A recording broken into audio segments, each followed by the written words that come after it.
Fala, galera intensiva. O meu nome é Ivens. Sejam bem-vindos a mais um Sunday Paper. Hoje o nosso Sunday Paper de número 139. E no Sunday Paper de hoje a gente vai falar da relação entre a perda de massa muscular e o prognóstico nos pacientes sobreviventes da Covid-19. Antes da gente ir para o nosso artigo, não esquece de já começar deixando aquele like, se inscrevendo no canal, clicando aqui na setinha que tem aqui embaixo para compartilhar esse vídeo direto lá naquele seu grupo do hospital, no seu grupo da faculdade, enfim, seja lá qual grupo for, manda até no condomínio se precisar, mas traz essa galera aqui para junto da gente. Não esquece de deixar um comentário, quanto mais vocês interagem aqui com as ferramentas do vídeo, mais o YouTube manda esse vídeo aqui para outras pessoas, beleza? Manda aí um bom dia, boa tarde, boa noite, sei lá, manda algum recado aí, gente, usa esse espaço de comentários. Bom, o artigo de hoje foi publicado no JAMDA em 2022, o JAMDA que está aí com um fator de impacto de 7,802. Qual que é o contexto, né? Bom, então, durante a pandemia de Covid-19, logo no início, no primeiro ano ali, a grande parte das pesquisas estava focada nos sintomas agudos e complicações daqueles pacientes que tinham Covid. Depois de um tempo, a gente passou a ver, então, pesquisas, publicações relacionadas aos sintomas persistentes, mesmo do cara depois se recuperar da Covid, ele apresentava então sintomas persistentes e situações como a Covid longa, por exemplo, né? O outro tema do nosso artigo é a massa muscular, né? Então, o que acontece com a massa muscular? A Covid, particularmente, ela tem duas condições que afetam muito a massa muscular, que é a imobilidade e a inflamação sistêmica.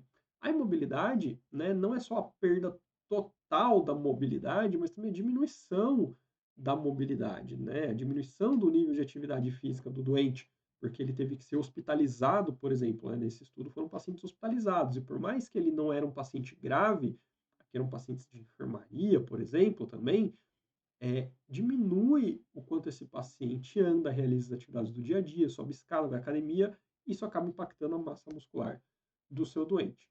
E o que a gente sabe de uma maneira geral é que baixa muscularidade está relacionada a piores desfechos na maioria das situações. Então, como que é o prognóstico desse paciente que perde massa muscular durante a internação, tanto durante a internação quanto no pós-internação? Então, o objetivo desse estudo aqui foi examinar o impacto da perda de massa muscular esquelética nas sequelas pós-agudas da infecção por SARS-CoV-2, na taxa de readmissão hospitalar, na autopercepção de saúde e nos custos de saúde nessa corte de sobreviventes da Covid-19. Então, a população deles foram pacientes com maiores de 18 anos, que tiveram diagnóstico de Covid e que tinham síndrome gripal com frequência respiratória maior que 24 e uma saturação menor que 93 em ar ambiente. Os desfechos que eles estudaram foi o hand grip e a área de secção transversa, que eles relacionaram depois com os desfechos de sequelas pós-agudas, percepção da saúde, né, a auto-percepção da saúde e os custos relacionados à saúde. E o time point de interesse, né, os momentos de avaliação desses desfechos foi durante o momento da internação, né, a chegada, a alta hospitalar e 6 meses depois da alta hospitalar. O desenho do estudo foi um estudo prospectivo observacional unicêntrico, realizado aqui no Hospital das Clínicas de São Paulo.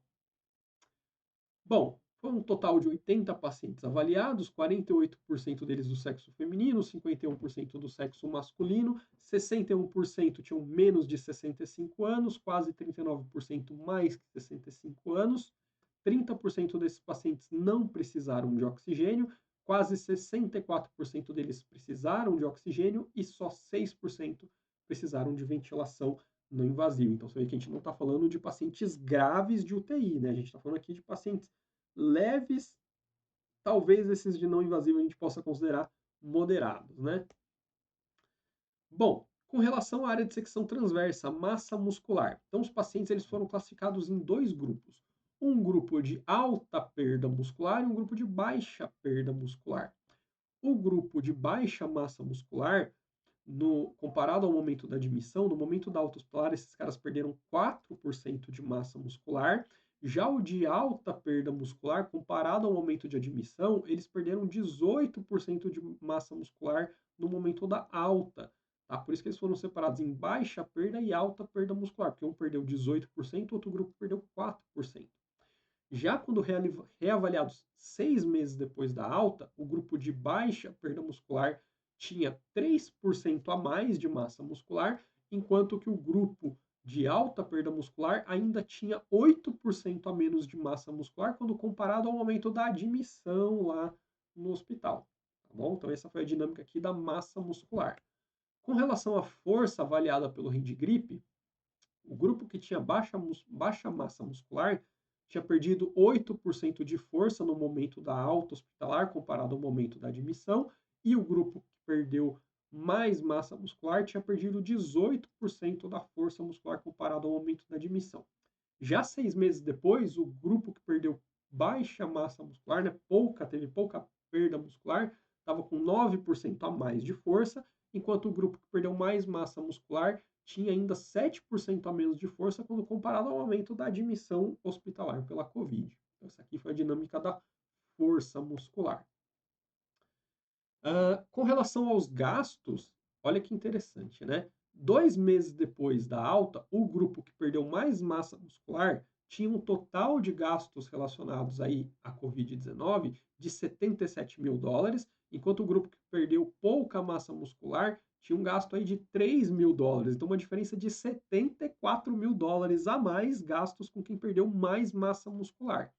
6 meses depois, o grupo de alta perda muscular tinha gastado 90 mil dólares, enquanto o grupo de baixa perda muscular tinha gastado aí quase 13 mil dólares, uma diferença de 77 mil dólares. Então, repara como tem relação entre o quanto você perde de massa muscular e o gasto que esse paciente vai ter com saúde, né? E a gente está falando aqui do gasto durante a internação e depois da internação, né? Até 6 meses depois. Muitas vezes a gente aqui no Brasil não sente, porque muitas vezes quem paga esse custo é o SUS ou é o convênio, né? Então você paga indiretamente. Mas se você pagasse do seu bolso, pagar 77 mil dólares a mais porque você perdeu mais massa muscular, aposto que ia pesar bastante. Com relação aos sintomas, né, relacionados a essa fase pós-aguda, sequelas pós-aguda, fadiga, mialgia e dispneia estavam muito mais presentes no grupo que perdeu mais massa muscular do que quando comparados àquele grupo que perdeu menos massa muscular. Então, quanto mais massa muscular você perdeu, mais fadiga, mais mialgia e mais dispneia você vai ter. Com relação à reinternação, o grupo de pacientes que tinha alta perda muscular teve uma maior taxa de reinternação nos 2 primeiros meses, né, 15% versus 10% do grupo de baixa massa muscular. Já em 6 meses não teve diferença na taxa de reinternação. E quanto à autopercepção de saúde, não teve diferença entre os dois grupos, tá? Conclusão: os sobreviventes da Covid-19 com elevada perda de massa muscular durante a internação não conseguem recuperar totalmente a saúde muscular. A gente viu que eles ainda tinham menos massa muscular e menos força do que no momento da internação.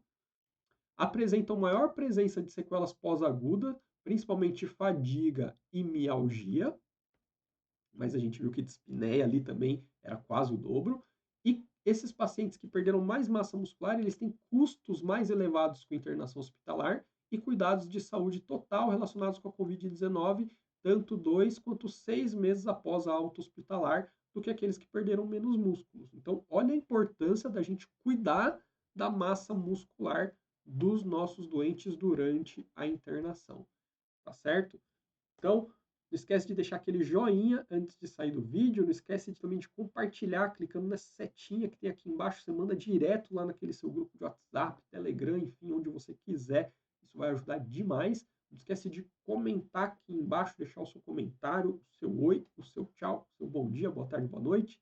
Enfim, escreve alguma coisa aí nesse comentário. E de se inscrever no canal se você ainda não é inscrito, ou de indicar para alguém vir aqui se inscrever e assistir os vídeos do canal. E eu vejo vocês no próximo vídeo. Até lá!